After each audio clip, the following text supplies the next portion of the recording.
Now let's shift focus over to Israel, where major clashes have erupted at the Al-Aqsa Mosque in Jerusalem this morning. The Israeli police clashed with Palestinian Muslim worshippers who had gathered at the mosque to offer Eid prayers.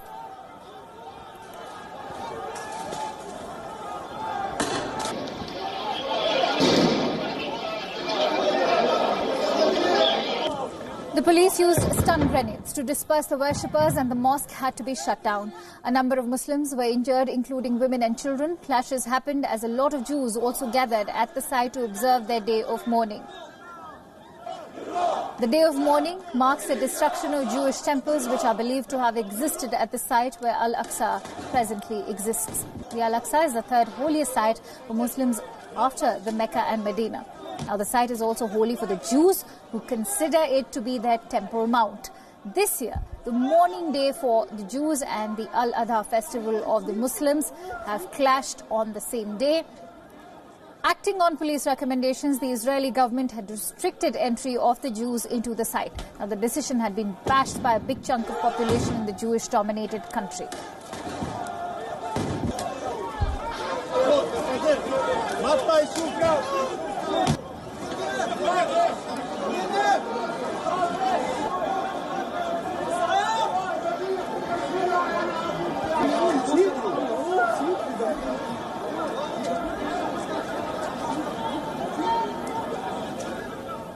Now, early on Saturday, disgraced financier Jeffrey Epstein's body was discovered at a facility in New York. And now questions have been raised as to how the U.S. financier was able to apparently commit suicide in his prison cell while awaiting trial on sex trafficking charges. Now, remember, Epstein was arrested in July. He was in jail and was facing federal sex trafficking charges. Epstein was accused of paying girls under the age of 18 to perform sexual acts at his Manhattan and Florida mansions between 2002 and 2005.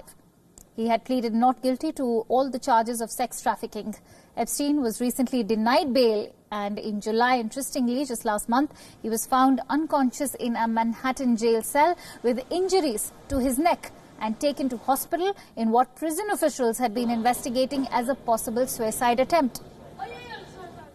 Amid questions about how a suspect in a major sex trafficking investigation was not placed on suicide watch and the internet filling with conspiracy theories, U.S. Attorney General William Barr announced a probe.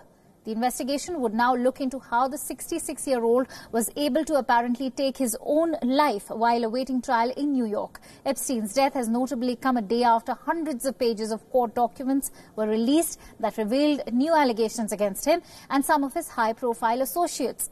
Prior to the criminal cases against him, he was best known for his wealth and high-profile connections.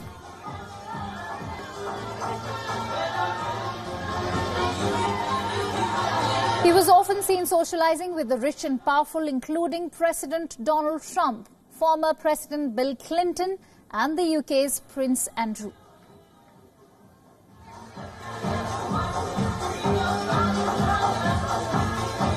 Now, while conspiracy theorists on social media are questioning whether he was actually murdered, Donald Trump was amongst those to retweet a conspiracy theory video shortly after news of his apparent suicide broke.